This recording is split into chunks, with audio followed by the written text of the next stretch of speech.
Good day, this is Frontline News. I'm Abigail Smythe.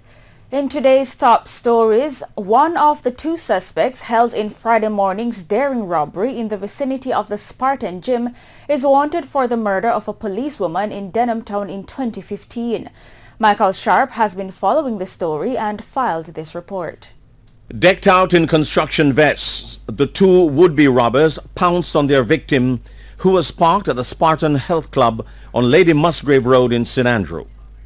The 48-year-old businessman of a Conscience Spring area address was shot. His wounds are not considered life-threatening. He has been identified as Ural James, the reputed leader of the discipline gang based in Rosetown. Luckily for him, the plan of the gunmen, ages 26 and 27, failed when members of the King Alarm security team responded.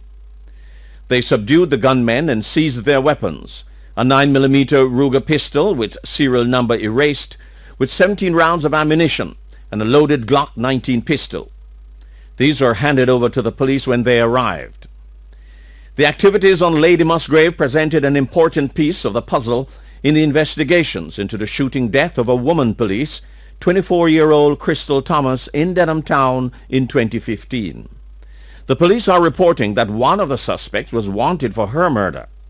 She was shot 3 times in the head by gunmen who discovered that she was a police constable as they robbed passengers on a minibus along Spanish Town Road on July 14. The 2 suspects also face charges of shooting with intent as well as illegal possession of firearm and ammunition. Michael Sharp, Frontline News.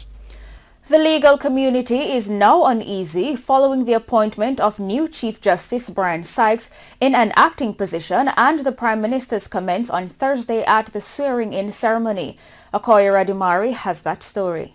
This is a comment by the Prime Minister which is receiving negative responses. I'm confident that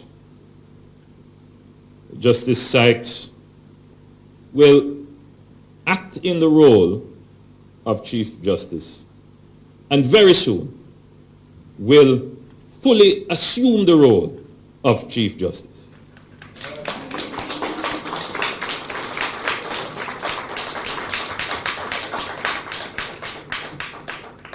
But as I said earlier, and I close on the point, actions that brings results, actions that brings results will determine the assumption of the role.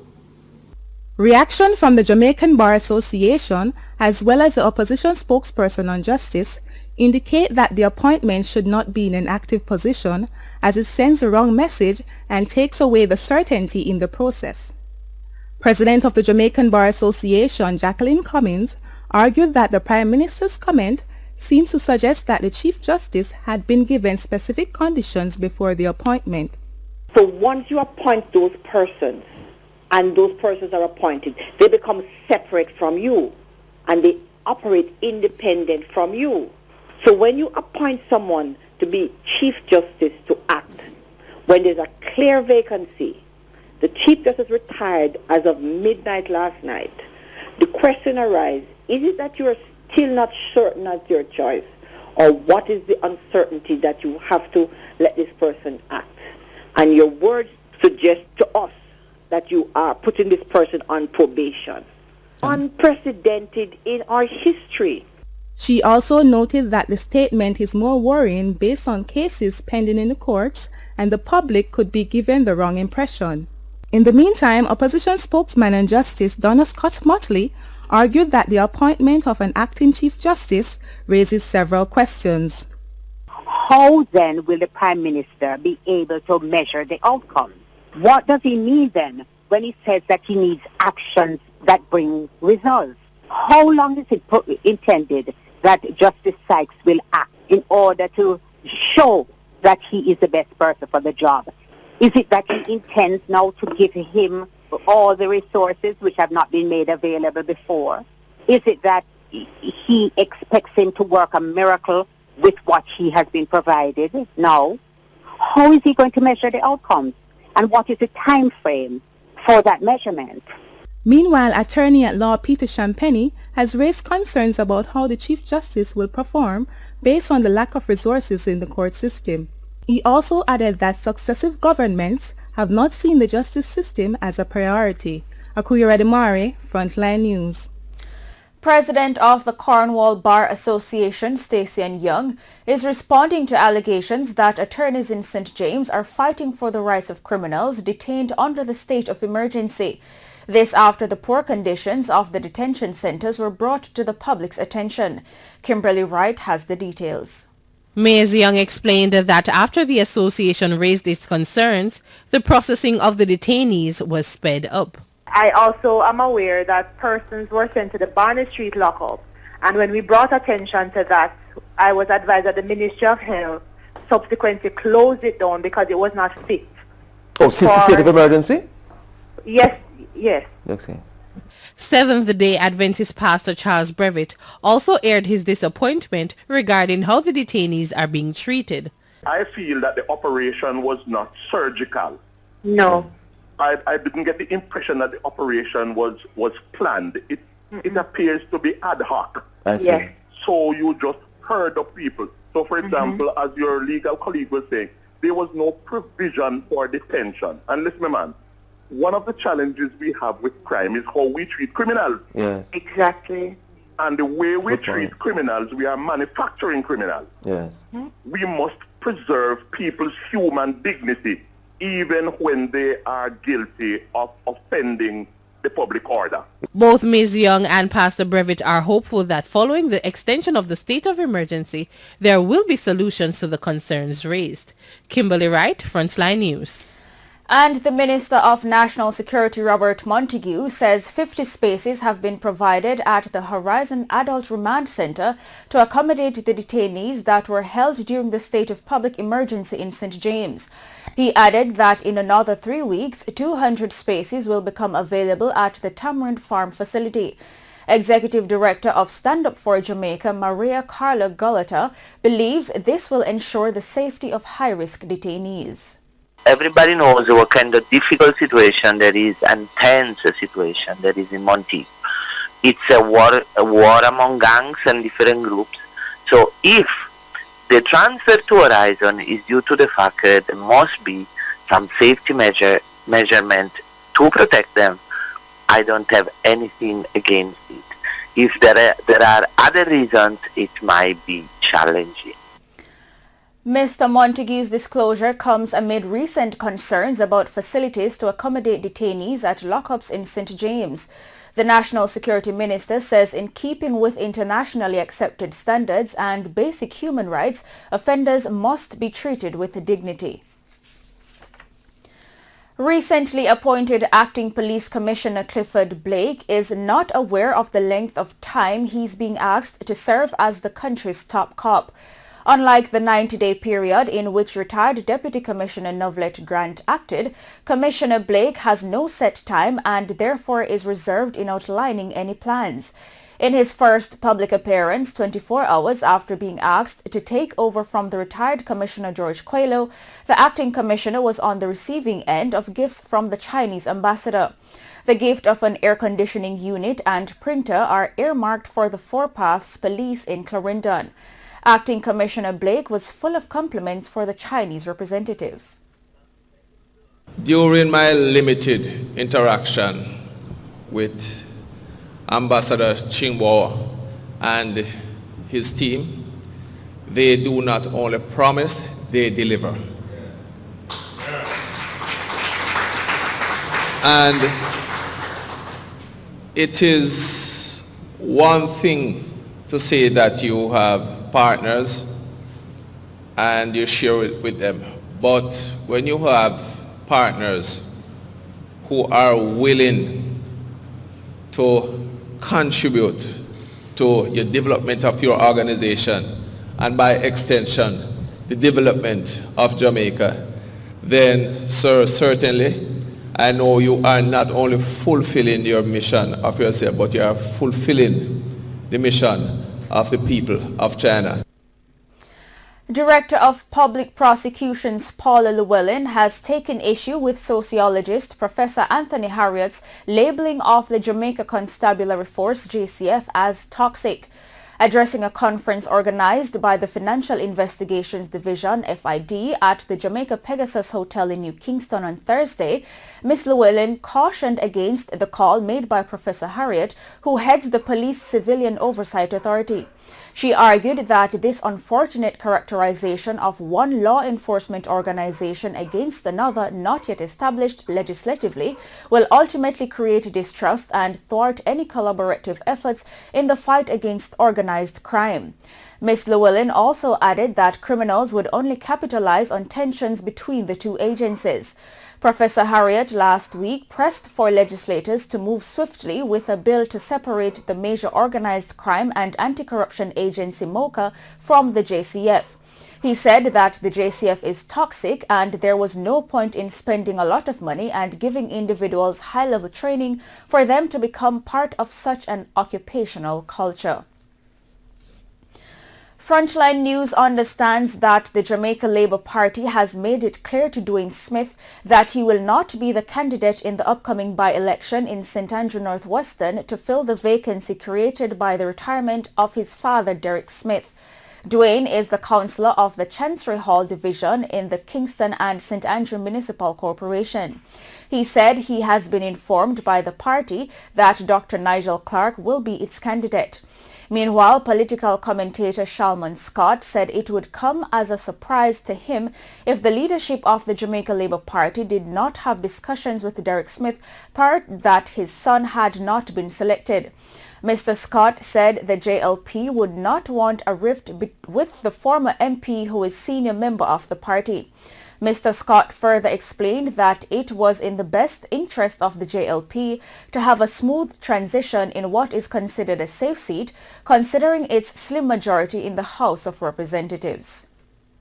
While it is true that there was a stridency on the part of the former MP, Mr. Smith, that he wanted his son in, clearly, by virtue of his seniority in the party, there would have been discussion since that time. And when once you see the party proceeding to take a decision on Dr. Nigel Clark, who clearly has the special skills that the party would need at this time, the party would not have proceeded so far without having further discussion with Mr. Smith and for him to give some indication as to his predisposition in respect to this new development.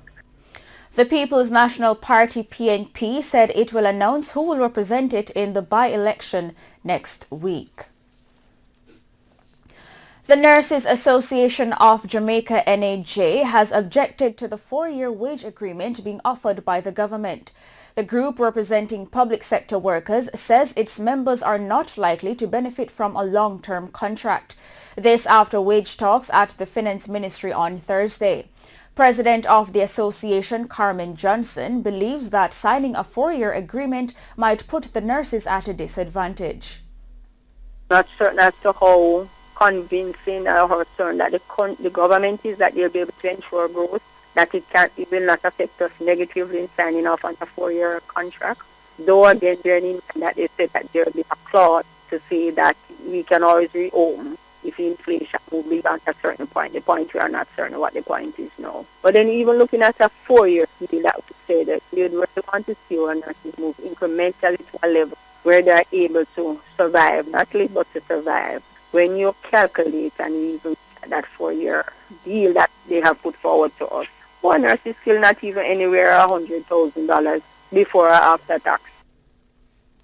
The NAJ also outlined its next move regarding the government's wage offer. So our position at this time is that we will have discussion with our members. We will put forth their option because then again, though they will remove the freeze from on-call and session, it is contingent that we accept one of the options. So we'll have to put this to our members and then we decide how we go forward, because the options are 6% in year 1, 0 in year 2, 5 in year 3, 5 in year 4, or 5 in year 1, 2 in year 2, 4 in year 3, and 5 in year 4, 16% over the 2 years either option, over the 4 years. And so we're at this point waiting to meet with our members and to determine how we proceed. The government has also offered 4-year wage contracts to the Jamaica Teachers Association and the Jamaica Confederation of Trade Unions. A Bahamian national was reportedly murdered in Westmoreland Friday morning. He has been identified as 32-year-old construction worker Kareem James. He was shot and killed on Darlene Street around 7:30 a.m. Another man that was standing with him was also shot and is in critical condition in hospital. Reports are that Mr. James and the other man were standing along the roadside on Darling Street when a car drove up with men. The men opened fire and both Mr. James and the other man were hit. Mr. James died on the spot. The residents are said to be concerned about shootings in the area. 3 persons have reportedly been shot since Sunday. 2 have reportedly died.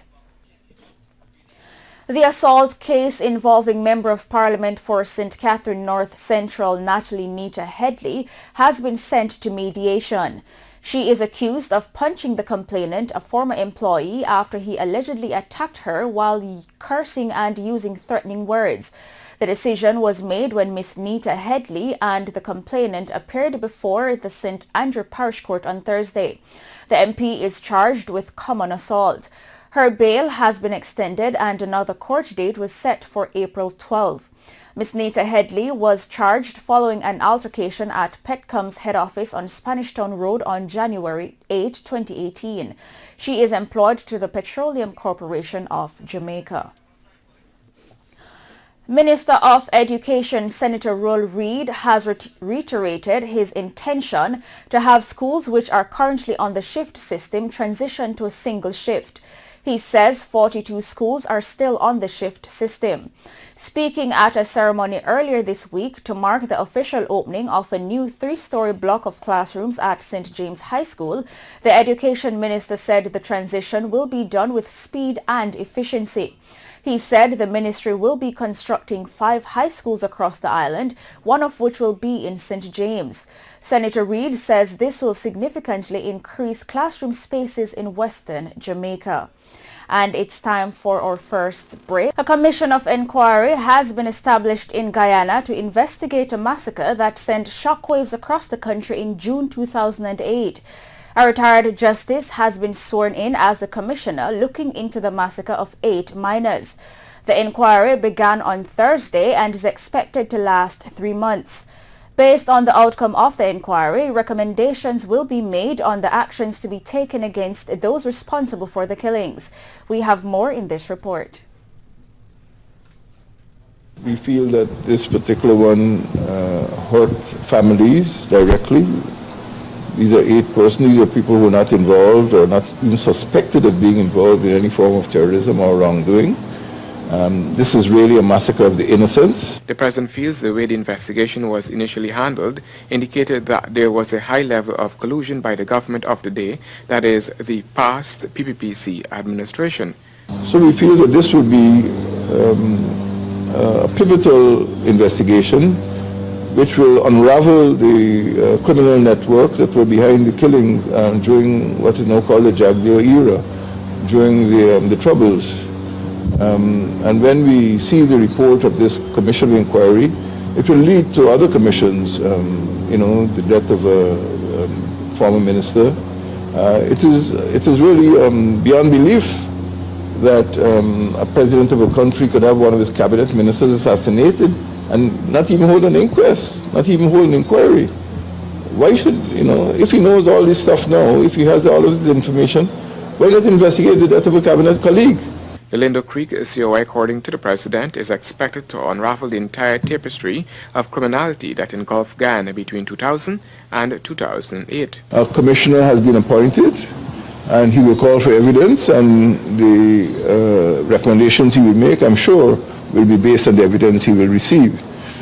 I was very heartened by the fact that the leader of the opposition claims to know something about this period, and I hope he comes forward to give evidence and let the people of Guyana know what he knows. Antigua and Barbuda's High Commissioner to Canada is engaged in talks with officials in Ottawa to address concerns about the twin nations' citizenship by investment program CIP.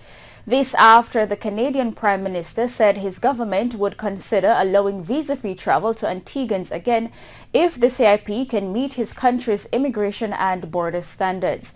We have more in this report.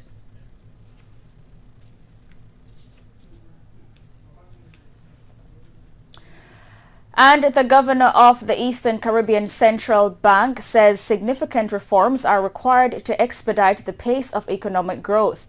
He adds that job creation is also vital for the Eastern Caribbean. More in this report.